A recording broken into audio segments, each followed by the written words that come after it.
अभी ये सिलसिला चल रहा है सरकार को गिराने की साजिश या सरकार को बचाने। एक तरफ हेमंत सरकार का कहना है कि ये विपक्षियों की साजिश, कुछ लोगों का मानना है कि सरकार खुद को सेफ रखने के लिए ऐसा कर रही है। विधायकों की खरीद फरोख्त की जो बातें चल रही, क्या कहें? साजिश बिल्कुल है, क्योंकि भारतीय साजिश सिर्फ झारखंड में नहीं दिख रही है, बगल में पश्चिम बंगाल है जहां अभी चुनाव हुआ और उस चुनाव के बाद इतना बड़ा जनादेश आया भाजपा के खिलाफ। अब उस जनादेश को पलटने की साजिश चल रही है। मध्य प्रदेश में सरकार कांग्रेस की चुनी गई थी, उस सरकार को तोड़ा गया और उसमें पेगासस का इस्तेमाल हुआ, विधायकों पर जासूसी करके विधायकों को खरीद फरोख्त किया गया, कर्नाटका में किया गया। इसीलिए घटनाएं तो इतनी घटी है तो लोगों को बिल्कुल लग रहा है कि झारखंड भी निशाने पर है। और इसीलिए झारखंड सरकार अगर कह रही है कि साजिश चल रही है, मुझे तो लगता है कि बिल्कुल उसमें दम है। जांच हो और उसका पूरा खुलासा हो और पूरे विपक्ष के सारे विधायक से भी हम कहेंगे कि कोई विधायक इस समय जो विपक्ष मतलब यहाँ तो सत्ता पक्ष है, भाजपा विरोधी खेमे के कोई विधायक कहीं बिके नहीं, क्योंकि भाजपा को ये बताना होगा आखिरकार उनको जो लग गया है कि हमारे पास इतने पैसे हैं, अफराद पैसे हैं, हम किसी को भी खरीद सकते हैं, कहीं तो इस पर रोक लगनी चाहिए। एक जो पैसा है काला, उस पर भी रोक लगे, इलेक्टोरल बॉन्ड हो या पीएम केयर्स फंड हो, जिस पैसे का भी दुरुपयोग हो रहा है, और ये बिकना बंद। जोहार, नमस्कार। वेब समाचार में आपका स्वागत है। मैं हूं काजल मेहता। आज हम पहुंचे हैं भाकपा माले के कार्यालय। हमारे साथ मौजूद है भाकपा माले के महासचिव दीपांकर भट्टाचार्य। इस वक्त हम इनके पास कुछ चंद सवाल लेके पहुंचे हैं। झारखंड की मौजूदा स्थिति काफ़ी अजीबोगरीब है। कहीं केंद्र सरकार के मुर्दाबाद की नारेबाजी चल रही है, तो कहीं हेमंत सरकार के मुर्दाबाद की नारेबाजी चल रही है। इस बीच आम जनता परेशान है कि आखिर करें तो क्या करें। बेरोजगारी पहली, दूसरी महंगाई। आइए जानते हैं दीपांकर भट्टाचार्य जी से कि इनका क्या कहना है इन सब मसलों में। जी सर, जैसा कि अभी पूरे झारखंड की स्थिति बहुत अजीबोगरीब है, कहीं सेंट्रल की मुर्दाबाद की नारेबाजी चल रही है तो कहीं राज्य सरकार की, क्या कहेंगे सर आप? बिल्कुल, अभी एक तो देश में इस समय लोग बहुत परेशान हैं। कोरोना काल जो करीब 2 साल से अब ये कोरोना काल चल रहा है और कोरोना काल में लोगों के रोज़गार बुरी तरह से प्रभावित हुआ है। महंगाई बढ़ रही है और लोगों के पास खाने के लिए भी सामान नहीं है। तो इसीलिए हमें लगता है कि एक तो बड़ा सवाल बनता है जिसका केंद्र सरकार पर ज़्यादा दारोमदार है, लेकिन राज्य सरकार को भी अपनी जिम्मेदारी निभानी होगी। जो महंगाई की मार से लोगों को अगर बचाना है तो सवाल सिर्फ पेट्रोल डीजल का टैक्स कम करने का नहीं है, जो दाल और तेल की कीमत है। तो हमने एक सवाल ये उठाया कि केंद्र सरकार जो प्रधानमंत्री गरीब कल्याण अन्न योजना में 5 किलो अनाज दे करके अपना पीठ थपथपा रही है, तो 5 किलो अनाज से चलने वाला नहीं है। वहाँ दाल, तेल, मसाले, उसका भी इंतज़ाम आप करो। सेकेंड बात यह है कि इस समय लोगों को कैश की ज़रूरत है। बहुत सारे लोगों के पास बिल्कुल भी कैश नहीं है।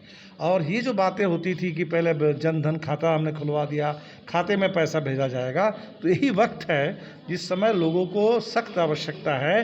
तो इस समय कम से कम 7,500 रुपये प्रति माह प्रति परिवार एक सहायता की ज़रूरत है। इसमें केंद्र सरकार पहल करे, राज्य सरकार भी उसमें कुछ मदद करना है तो राज्य सरकार भी करे, लेकिन केंद्र राज्य मिल करके इसकी गारंटी करे। सेकेंड, हम राज्य सरकार से ये कहेंगे कि भूख से मौत की रिपोर्ट आ रही है, कम से कम भूख से मौत की रिपोर्ट बिल्कुल नहीं आनी चाहिए। आधार के चलते कहीं किसी को राशन से वंचित नहीं होना चाहिए, इसकी गारंटी करनी है। जी दीपांकर जी, जिस तरीके से ये स्थिति थी बेरोजगारी की, लेकिन कहीं ना कहीं ये चीज़ भी नज़र आ रहा है केंद्र और राज्य की आपसी राजनीतिक लड़ाई के चक्कर में आम जनता पिस रही है, क्या कहेंगे? नहीं, आप उसको आपसी राजनीतिक लड़ाई कहें, कुल मिलाकर के देश में इस समय जो सरकार की नीति है वो रोज़गार विरोधी नीति हो गई है। जहाँ भी हम निवेश की बात करते हैं, वो बड़े बड़े निवेश की बात करते हैं, वहाँ कोई रोज़गार की गारंटी नहीं होती और भर्ती लगभग बंद है। और जहाँ भी कोई भर्ती की बात होती है उसमें बहुत घोटाले हैं। तो हमें लगता है कि इसमें तो केंद्र और राज्य के आपस का मामला नहीं है। मामला ये है कि हर जगह एक तो रोज़गार पर जोर हो और इसमें पारदर्शिता हो, रोज़गार के लिए जहाँ भी कोई परीक्षा दे रहे हैं तुरंत उसका रिज़ल्ट निकले और सही ढंग से उसमें नियुक्तियाँ हो। झारखंड के अंदर बड़ा सवाल है कि हाँ स्थानीयता की नीति हो, झारखंड के आदिवासी मूलवासी रोज़गार के मोर्चे पर कहीं पीछे ना रह जाए, बड़ा सवाल है। सेकंड हम कहेंगे इसी के साथ जुड़ा हुआ सवाल कि रोज़गार के नाम पर जो लोगों को जो मिल रहा है इस समय, आप देख लीजिए scheme workers, mid day meal, ASHA, anganwadi, अब इस कोरोना काल में लोग काम कर रहे हैं, उनका कोई एक सरकारी कर्मी का दर्जा नहीं है। जो हमारे गिग वर्कर्स हैं, जो कुरियर डिलीवरी का काम कर रहे हैं, अमेज़न पहुंचा रहा है घर घर में, स्विगी ज़ोमैटो में घर में भोजन पहुंचा रहे हैं, ये जो आज के नौजवान, पढ़े लिखे नौजवान जिनको सरकारी कोई नौकरी नहीं मिल रही है और इनके साथ बहुत अन्याय हो रहा है, तो हमें लगता है कि ये जो रोज़गार या स्वरोज़गार जो मिला हुआ है, इनकी रोज़गार की स्थिति सम्मानजनक रोज़गार और सुरक्षित रोज़गार, इसकी गारंटी होनी चाहिए। मेरा आखिरी सवाल होगा आपसे, अभी ये सिलसिला चल रहा है सरकार को गिराने की साजिश या सरकार को बचाने की साजिश। एक तरफ हेमंत सरकार का कहना है कि ये विपक्षियों की साजिश है, लेकिन कुछ लोगों का मानना है कि सरकार खुद को सेफ रखने के लिए ऐसा कर रही है। विधायकों की खरीद फरोख्त की जो बातें चल रही, क्या कहेंगे इस पर आप?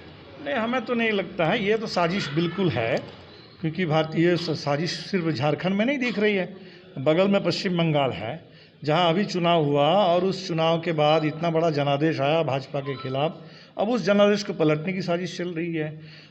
मध्य प्रदेश में सरकार कांग्रेस की चुनी गई थी, उस सरकार को तोड़ा गया और उसमें पेगासस का इस्तेमाल हुआ, विधायकों पर जासूसी करके विधायकों को खरीद फरोख्त किया गया, कर्नाटक में किया गया। इसीलिए घटनाएं तो इतनी घटी है तो लोगों को बिल्कुल लग रहा है कि झारखंड भी निशाने पर है, और इसीलिए झारखंड सरकार अगर कह रही है कि साजिश चल रही है, मुझे तो लगता है कि बिल्कुल उसमें दम है, जांच हो और उसका पूरा खुलासा हो, और पूरे विपक्ष के सारे विधायक, फिर से भी हम कहेंगे कि कोई विधायक इस समय जो विपक्ष मतलब यहाँ तो सत्ता पक्ष है, भाजपा विरोधी खेमे के कोई विधायक कहीं बिके नहीं, बिल्कुल एक सवाल है, क्योंकि भाजपा को ये बताना होगा आखिरकार उनको जो लग गया है कि हमारे पास इतने पैसे हैं, अफराद पैसे हैं, हम किसी को भी खरीद सकते हैं, तो कहीं तो इस पर रोक लगनी चाहिए। एक जो पैसा है काला, उस पर भी रोक लगे, इलेक्टोरल बॉन्ड हो या पीएम केयर्स फंड हो, जिस पैसे का भी दुरुपयोग हो रहा है, और ये बिकना बंद हो। बहुत बहुत धन्यवाद दीपांकर जी। जिस तरीके से दीपांकर जी की सभी बातों से यही साफ साफ झलकता है कि आखिरी सरकार को ध्यान देने की ज़रूरत है। बेरोज़गारी का लेवल बढ़ गया है, इस चीज़ पे बहुत ही ज़्यादा ध्यान देने की ज़रूरत है ताकि आम जनता अपनी आम जिंदगी में खुश रहे। इसी तरह की खबरों के लिए जुड़े रहिए वेब समाचार के साथ। मैं काजल, नमस्कार। कि कोई विधायक इस समय जो विपक्ष मतलब यहाँ तो सत्ता पक्ष है, भाजपा विरोधी खेमे के कोई विधायक कहीं बिके नहीं, क्योंकि भाजपा को ये बताना होगा आखिरकार उनको जो लग गया है कि हमारे पास इतने पैसे हैं, अफराद पैसे हैं, हम किसी को भी खरीद सकते हैं, कहीं तो इस पर रोक लगनी चाहिए।